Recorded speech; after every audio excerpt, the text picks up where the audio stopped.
लीजिए सुनिए। मुंशी प्रेमचंद के लिखे कथा संग्रह मानसरोवर एक की कहानी शिकार, मेरी यानी समीर गोस्वामी की आवाज में। फटे वस्त्रों वाली मुनिया ने रानी वसुधा के चांद से मुखड़े की ओर सम्मान भरी आंखों से देखकर राजकुमार को गोद में उठाते हुए कहा, हम गरीबों का इस तरह कैसे निबाह हो सकता है महारानी। मेरी तो अपने आदमी से एक दिन न पटे, मैं उसे घर में बैठने न दूं। ऐसी ऐसी गालियां सुनाऊं कि छठी का दूध याद आ जाए। रानी वसुधा ने गंभीर विनोद के भाव से कहा, क्यों, वो कहेगा नहीं तू मेरे बीच में बोलने वाली कौन है। मेरी जो इच्छा होगी वो करूंगा। तू अपना रोटी कपड़ा मुझसे लिया कर। तुझे मेरी दूसरी बातों से क्या मतलब, मैं तेरा गुलाम नहीं हूं। मुनिया 3 ही दिन से यहां लड़कों को खिलाने के लिए नौकर हुई थी। पहले 2-4 घरों में चौका बर्तन कर चुकी थी, पर रानियों से अदब के साथ बातें करना अभी न सीख पाई थी। उसका सूखा हुआ सांवला चेहरा उत्तेजित हो उठा। कर्कश स्वर में बोली, जिस दिन ऐसी बातें मुंह से निकालेगा मूछें उखाड़ लूंगी सरकार। वो मेरा गुलाम नहीं है तो क्या मैं उसकी लौंडी हूं? अगर वो मेरा गुलाम है तो मैं उसकी लौंडी हूं। मैं आप नहीं खाती, उसे खिला देती हूं, क्योंकि वो मर्द बच्चा है। पल्लेदारी में उसे बहुत कसाला करना पड़ता है। आप चाहे फटे कपड़े पहनो, पर उसे फटे पुराने नहीं पहनने देती। जब मैं उसके लिए इतना करती हूं तो मजाल है कि वो मुझे आंख दिखाए। अपने घर को आदमी इसीलिए तो छाता छोपता है कि उससे बरखा बूंदी में बचाव हो। अगर ये डर लगा रहे कि घर न जाने कब गिर पड़ेगा, तो ऐसे घर में कौन रहेगा। उससे तो ऊख की छा ही कहीं अच्छी। कल ना जाने कहाँ बैठा गाता बजाता रहा, 10 बजे रात को घर आया। मैं रात भर उससे बोली ही नहीं, लगा पैरों पड़ने घिघियाने। तब मुझे दया आ गई। यही मुझ में एक बुराई है, मुझसे उसकी रोनी सूरत नहीं देखी जाती। इसी से वो कभी कभी बहक जाता है। पर अब मैं पक्की हो गई हूं, फिर किसी दिन झगड़ा किया तो या वही रहेगा या मैं रहूंगी। क्यों किसी की धौंस सहूं सरकार? जो बैठकर खाए वो धौंस सहे। यहां तो बराबर की कमाई करती हूं। वसुधा ने उसी गंभीर भाव से फिर पूछा, अगर वो तुझे बिठाकर खिलाता तब उसकी धौंस सहती? मुनिया जैसे लड़ने पर उतारू हो गई। बोली, बैठकर कोई क्या खिलाएगा सरकार। मर्द बाहर का काम करता है तो हम भी घर में काम करती हैं कि घर के काम में कुछ लगता ही नहीं। बाहर के काम से तो रात को छुट्टी मिल जाती है, घर के काम से तो रात को भी छुट्टी नहीं मिलती। पुरुष ये चाहे कि मुझे घर में बिठाकर आप सैर सपाटा करे तो मुझसे तो ना सहा जाए। ये कहती हुई मुनिया राजकुमार को लिए हुए बाहर चली गई। वसुधा ने थकी हुई रुआंसी आंखों से खिड़की की ओर देखा। बाहर हरा भरा बाग था, जिसके रंग बिरंगे फूल यहां से साफ नजर आ रहे थे, और पीछे एक विशाल मंदिर आकाश में अपना सुनहला मस्तक उठाए सूर्य से आंखें मिला रहा था। स्त्रियां रंग बिरंगे वस्त्राभूषण पहने पूजन करने आ रही थीं। मंदिर की दाहिनी तरफ तालाब में कमल प्रभात के सुनहले आनंद से मुस्कुरा रहे थे, और कार्तिक की शीत रवि छवि जीवन ज्योति लुटाती फिरती थी। पर प्रकृति की ये सुरम्य शोभा वसुधा को कोई हर्ष न प्रदान कर सकी। उसे जान पड़ा प्रकृति उसकी दशा पर व्यंग से मुस्कुरा रही है। उसी सरोवर के तट पर केवट का एक टूटा फूटा झोपड़ा किसी अभाग्नि वृद्धा की भांति रो रहा था। वसुधा की आंखें सजल हो गईं। पुष्प और उद्यान के मध्य में खड़ा वो सूना झोपड़ा उसके विलास और ऐश्वर्य से घिरे हुए मन का सजीव मित्र था। उसके जी में आया जाकर झोपड़े के गले लिपट जाऊं और खूब रोऊं। वसुधा को इस घर में आए 5 वर्ष हो गए। पहले उसने अपने भाग्य को सराहा था। माता पिता के छोटे से कच्चे आनंदहीन घर को छोड़कर वो एक विशाल भवन में आई थी, जहां संपत्ति उसके पैरों को चूमती हुई जान पड़ती थी। उस समय संपत्ति ही उसकी आंखों में सब कुछ थी। पति प्रेम गौण वस्तु थी, पर उसका लोभी मन संपत्ति पर संतुष्ट न रह सका। पति प्रेम के लिए हाथ फैलाने लगा। कुछ दिनों में उसे मालूम हुआ मुझे परम रत्न भी मिल गया, पर थोड़े ही दिनों में वो भ्रम जाता रहा। कुंवर गजराज सिंह रूपवान थे, उदार थे, बलवान थे, शिक्षित थे, विनोद प्रिय थे और प्रेम का अभिनय भी करना जानते थे। उनके जीवन में प्रेम से कंपित होने वाला तार न था। वसुधा का खिला हुआ यौवन और देवताओं को भी लुभाने वाला रूप रंग केवल विनोद का सामान था। घुड़दौड़ और शिकार, सट्टे और मकार जैसे सनसनी पैदा करने वाले मनोरंजन में प्रेम दबकर पीला और निर्जीव हो गया था, और प्रेम से वंचित होकर वसुधा की प्रेम तृष्णा अब अपने भाग्य को रोया करती थी। 2 पुत्र रत्न पाकर भी वो सुखी न थी। कुंवर साहब 1 महीने से ज्यादा हुआ शिकार खेलने गए और अभी तक लौट कर नहीं आए। और ये ऐसा पहला ही अवसर न था।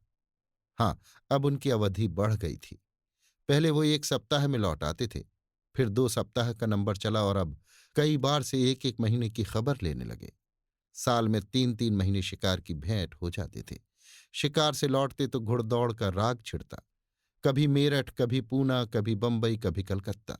घर पर ही रहते तो अधिकतर लंपट रईसजादों के साथ गप्पे उड़ाया करते। पति के ये रंग ढंग देखकर वसुधा मन ही मन कुढ़ती और घुलती जाती थी।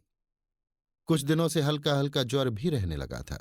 वसुधा बड़ी देर तक बैठी उदास आंखों से ये दृश्य देख रही थी। फिर टेलीफोन पर आकर उसने रियासत के मैनेजर से पूछा, कुंवर साहब का कोई पत्र आया? फोन ने जवाब दिया, जी हां, अभी खत आया है। कुंवर साहब ने एक बहुत बड़े शेर को मारा है। वसुधा ने जलकर कहा, मैं ये नहीं पूछती, आने को कब लिखा है? आने के बारे में तो कुछ नहीं लिखा। यहां से उनका पड़ाव कितनी दूर है? यहां से 200 मील से कम ना होगा। पीलीभीत के जंगलों में शिकार हो रहा है।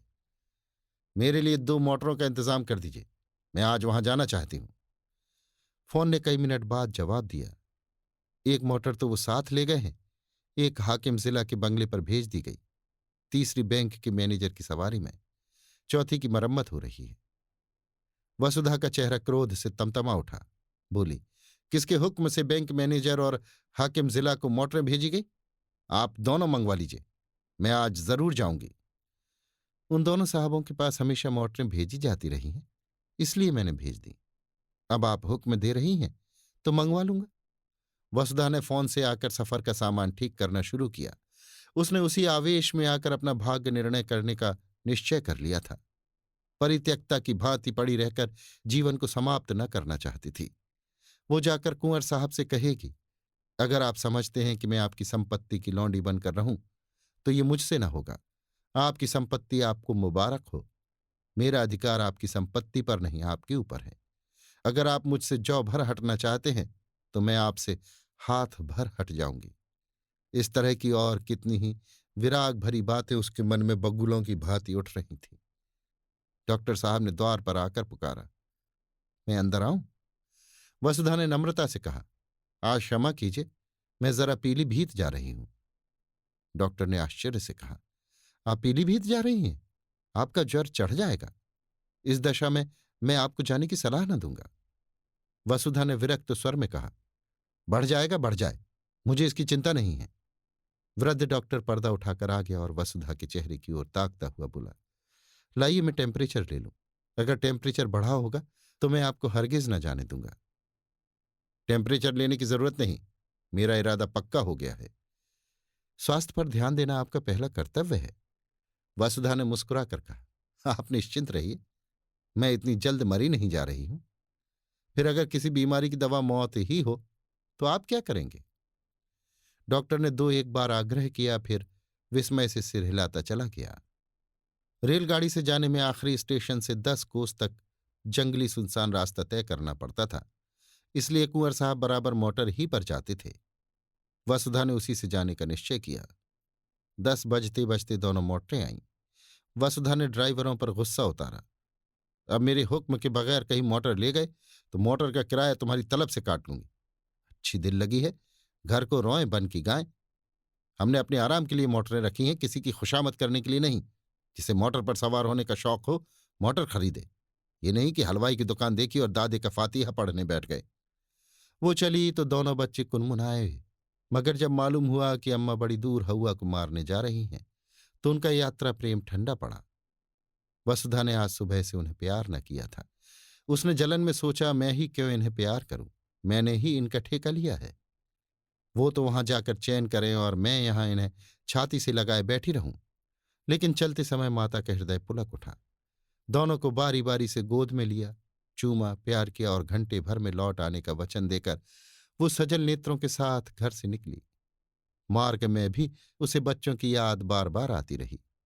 रास्ते में कोई गांव आ जाता और छोटे छोटे बालक मोटर की दौड़ देखने के लिए घरों से निकल आते और सड़क पर खड़े होकर तालियां बजाते हुए मोटर का स्वागत करते, तो वसुधा का जी चाहता इन्हें गोद में उठाकर प्यार कर लूं।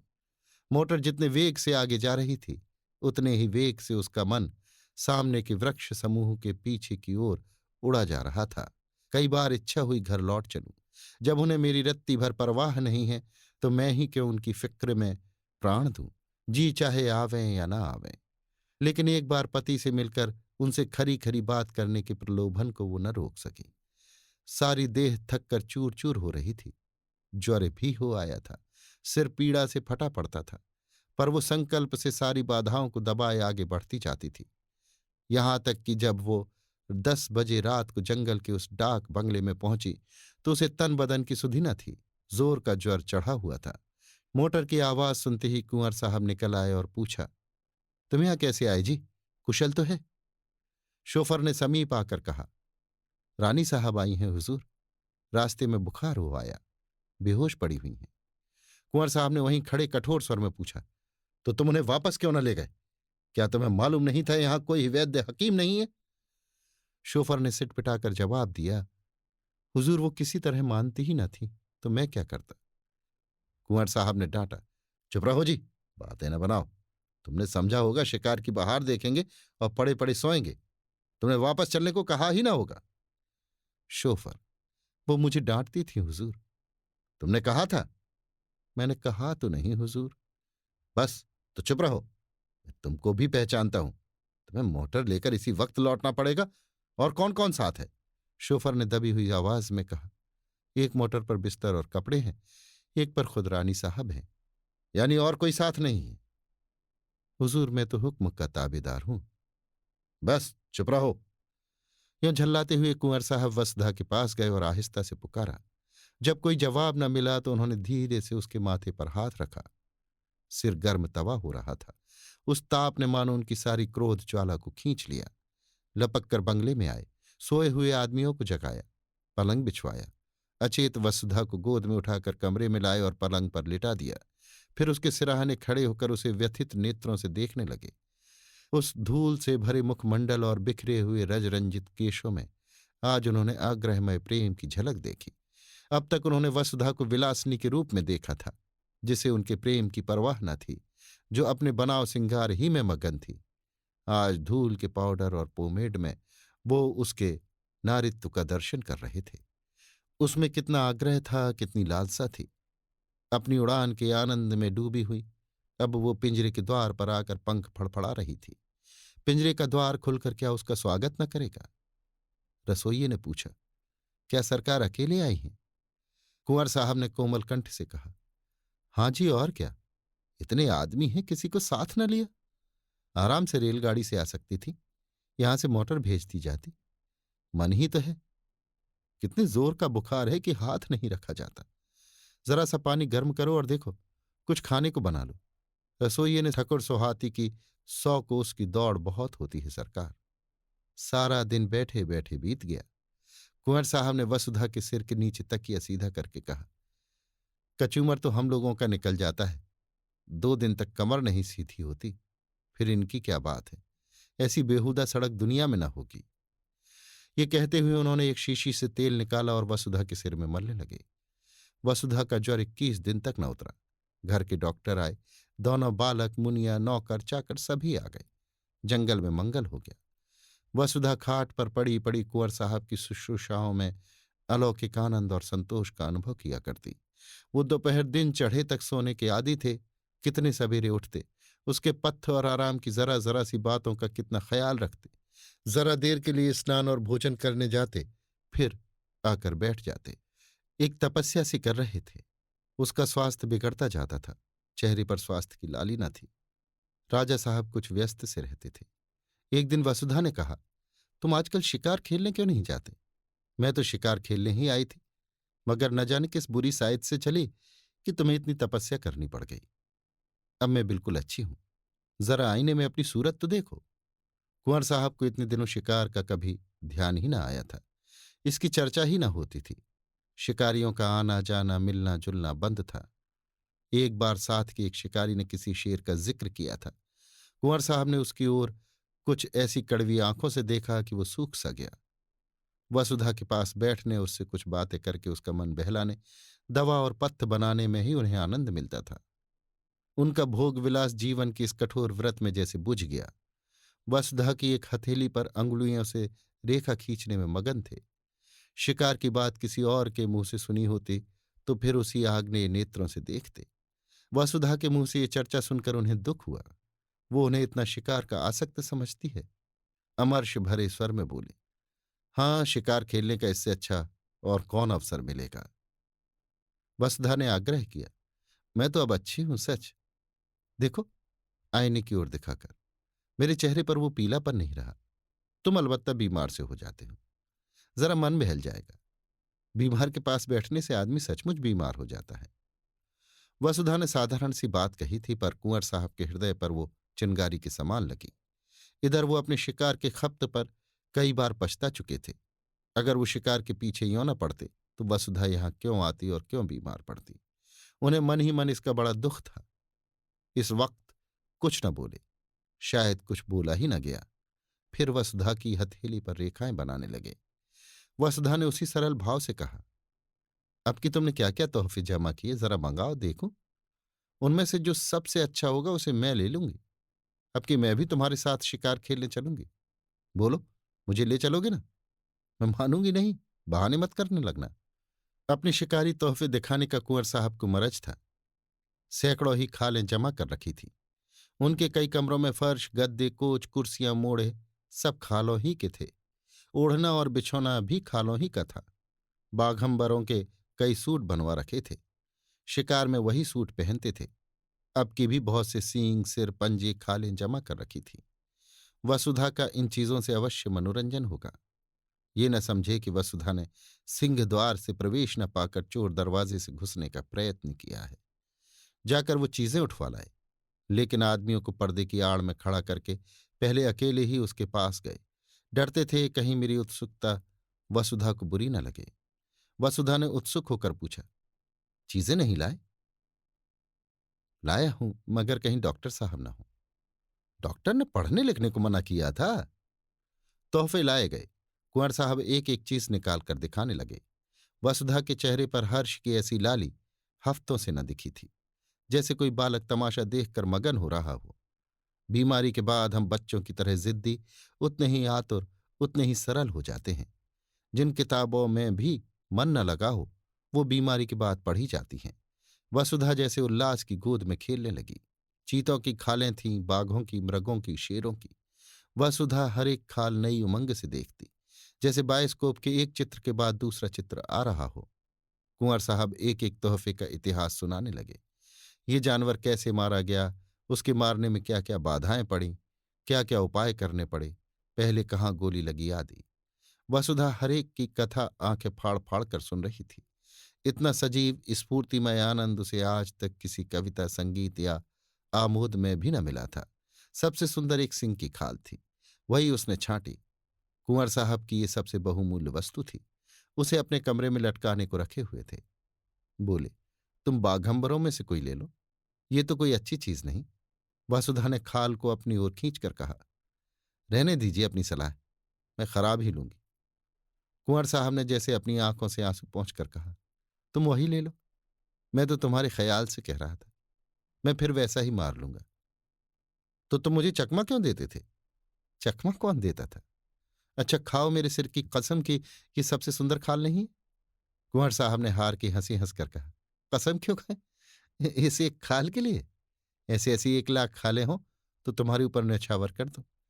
जब शिकारी सब खालें लेकर चला गया तो कुंवर साहब ने कहा, मैं इस खाल पर काले ऊन से अपना समर्पण लिखूंगा। वसुधा ने थकान से पलंग पर लेटते हुए कहा, अब मैं भी शिकार खेलने चलूंगी। फिर वो सोचने लगी, वो भी कोई शेर मारेगी और उसकी खाल पतिदेव को भेंट करेगी। उस पर लाल ऊन से लिखा जाएगा, प्रियतम। जिस ज्योति के मंद पड़ जाने से हर एक व्यापार, हर एक व्यंजन पर अंधकार छा गया था, वो ज्योति अब प्रदीप्त होने लगी थी। शिकारों का वृतांत सुनने की वसुधा को चाट सी पड़ गई। कुंवर साहब को कई कई बार अपने अनुभव सुनाने पड़े। उसका सुनने से जी ही न उभरता था। अब तक कुंवर साहब का संसार अलग था, जिसके दुख, सुख, हानि, लाभ, आशा, निराशा से वसुधा को कोई सरोकार न था। वसुधा को इस संसार के व्यापार से कोई रुचि न थी, बल्कि अरुचि थी। कुंवर साहब इस पृथक संसार की बातें उससे छिपाते थे, पर अब वसुधा उनके इस संसार में एक उज्ज्वल प्रकाश, एक वरदानों वाली देवी के समान अवतरित हो गई थी। एक दिन वसुधा ने आग्रह किया, मुझे बंदूक चलाना सिखा दो। डॉक्टर साहब की अनुमति मिलने में विलंब न हुआ। वसुधा स्वस्थ हो गई थी। कुंवर साहब ने शुभ मुहूर्त में उससे दीक्षा दी। उस दिन से जब देखो वृक्षों की छाह में खड़ी निशाने का अभ्यास कर रही है और कुंवर साहब खड़े उसकी परीक्षा ले रहे हैं। जिस दिन उसने पहली चिड़िया मारी, कुंवर साहब हर्ष से उछल पड़े। नौकरों को इनाम दिए, ब्राह्मणों को दान दिया गया। इस आनंद की शुभ स्मृति में उस पक्षी की मम्मी बनाकर रखी गई। वसुधा के जीवन में अब एक नया उत्साह, एक नया उल्लास, एक नई आशा थी। पहले की भांति उसका वंचित हृदय अशुभ कल्पनाओं से त्रस्त न था। अब उसमें विश्वास था, बल था, अनुराग था। कई दिनों के बाद वसुधा की साध पूरी हुई। कुंवर साहब उसे साथ लेकर शिकार खेलने पर राजी हुए और शिकार था शेर का। और शेर भी वो जिसने इधर 1 महीने से आसपास के गांवों में तहलका मचा दिया था। चारों तरफ अंधकार था, ऐसा सघन कि पृथ्वी उसके भार से कराहती हुई जान पड़ती। कुंवर साहब और वसुधा एक ऊंचे मचान पर बंदूक लिए दम साधे बैठे हुए थे। बहुत भयंकर जंतु था। अभी पिछली रात को वो एक सोते हुए आदमी को खेत में मचान पर से खींच कर ले भागा था। उसकी चालाकी पर लोग दांतों तले अंगुली दबाए थे। मचान इतना ऊंचा था कि चीता उछल कर न पहुंच सकता था। हाँ, उसने ये देख लिया कि वो आदमी मचान पर बाहर की तरफ सिर किए सो रहा था। दुष्ट को एक चाल सूझी। वो पास के गांव में गया और वहां से एक लंबा बांस उठा लाया। बस बांस के एक सिरे को उसने दांतों से कुचला और जब उसकी कची सी बन गई तो उसे न जाने अगले पंजों या दांतों से उठाकर सोने वाले आदमी के बालों में फिराने लगा। वो जानता था बाल बांस के रेशों में फंस जाएंगे। एक झटके में वो अभागा आदमी नीचे आ रहा। इसी मानस भक्षी चीते की घात में दोनों शिकारी बैठे हुए थे। नीचे कुछ दूर पर भैंसा बांध दिया गया था और शेर के आने की आहट देखी जा रही थी। कुंवर साहब शांत थे, पर वसुधा की छाती धड़क रही थी। जरा सा भी पत्ता खड़कता तो वो चौंक पड़ती और बंदूक सीधी करने के बदले में चौंक कर कुंवर साहब से चिपक जाती। कुंवर साहब बीच बीच में उसकी हिम्मत बंधाते जाते थे। ज्यों ही भैंसे पर आया मैं उसका काम तमाम कर दूंगा, तुम्हारी गोली की नौबत ही ना आने पावेगी। वसुधा ने सिहर कर कहा, और जो कहीं निशाना चूक गया तो उछलेगा, तो फिर दूसरी गोली चलेगी। तीनों बंदूकें तो भरी तैयार रखी हैं। तुम्हारा जी घबराता तो नहीं? बिल्कुल नहीं। मैं तो चाहती हूं पहला मेरा निशाना होता। पत्ते खड़खड़ा उठे। वसुधा चौंक कर पति के कंधों से लिपट गई। कुंवर साहब ने उसकी गर्दन में हाथ डालकर कहा, दिल मजबूत करो प्रिय। वसुधा ने लज्जित होकर कहा, नहीं नहीं, मैं डरती नहीं, जरा चौंक पड़ी थी। सहसा भैंसे के पास 2 चिंगारियां सी चमक उठी। कुंवर साहब ने धीरे से वसुधा का हाथ दबाकर शेर के आने की सूचना दी और सतर्क हो गए। जब शेर भैंसे पर आ गया तो उन्होंने निशाना मारा। खाली गया। दूसरा फायर किया। चीता जख्मी तो हुआ पर गिरा नहीं। क्रोध से पागल होकर इतनी जोर से गरजा कि वसुधा का कलेजा दहल उठा। कुंवर साहब तीसरा फायर करने जा रहे थे कि चीते ने मचान पर जस्त मारी। उसके अगले पंजों के धक्के से मचान ऐसा हिला कि कुंवर साहब हाथ में बंदूक लिए झोंके से नीचे गिर पड़े। कितना भीषण अवसर था! अगर एक पल का भी विलंब होता तो कुंवर साहब की खैरियत न थी। शेर की जलती हुई आंखें वसुधा के सामने चमक रही थीं। उसकी दुर्गंधमय सांस देह में लग रही थी। हाथ पांव फूले हुए थे। आंखें भीतर को सिकुड़ी जा रही थी। पर इस खतरे ने जैसे उसकी नाड़ियों में बिजली भर दी। उसने अपनी बंदूक संभाली। शेर के और उसके बीच में 2 हाथ से ज्यादा का अंतर न था। वो चक्कर आना ही चाहता था कि वसुधा ने बंदूक की नली उसकी आंखों में डालकर बंदूक छोड़ी। धाएं। शेर के पंजे ढीले पड़े, नीचे गिर पड़ा। अब समस्या भीषण थी। शेर से 3-4 कदम पर ही कुंवर साहब गिरे पड़े थे। शायद चोट ज्यादा आई हो। शेर में अगर अभी दम है तो वो उन पर जरूर वार करेगा। वसुधा के प्राण आंखों में थे और बल कलाइयों में। इस वक्त कोई उसकी देह में भाला भी चुभा देता तो उसे खबर न होती। वो अपने होश में न थी। उसकी मूर्छा ही चेतना का काम कर रही थी। उसने बिजली की बत्ती जलाई। देखा शेर उठने की चेष्टा कर रहा है। दूसरी गोली सिर पर मारी और उसके साथ ही रिवॉल्वर लिए नीचे कूदी। शेर जोर से गुर्राया। वसुधा ने उसके मुंह के सामने रिवॉल्वर खाली कर दिया। कुंवर साहब संभल कर खड़े हो गए। दौड़कर उसे छाती से चिपटा लिया। अरे ये क्या! वसुधा बेहोश थी। भय उसके प्राणों को मुट्ठी में लिए उसकी आत्मरक्षा कर रहा था। भय के शांत होते ही मूर्छा आ गई। 3 घंटों के बाद वसुधा की मूर्छा टूटी। उसकी चेतना अब भी उन्हीं भयप्रद परिस्थितियों में विचर रही थी। उसने धीरे से डरती डरती आंखें खोली। कुंवर साहब ने पूछा, कैसा जी है प्रिय? वसुधा ने उनकी रक्षा के लिए दोनों हाथों का घेरा बनाते हुए कहा, वहां से हट जाओ, ऐसा ना हो झपट पड़े। कुंवर साहब ने हंसकर कहा, शेर कब का ठंडा हो गया, वो बरामदे में पड़ा है। ऐसे डील डॉल का और इतना भयंकर सिंह मैंने नहीं देखा। वसुधा, तुम्हें चोट तो नहीं आई? कुंवर, बिल्कुल नहीं। तुम कूद क्यों पड़ी?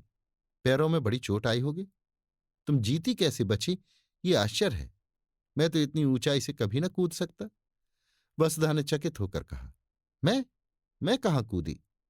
शेर मचान पर आया, इतना याद है। उसके बाद क्या हुआ मुझे कुछ याद नहीं।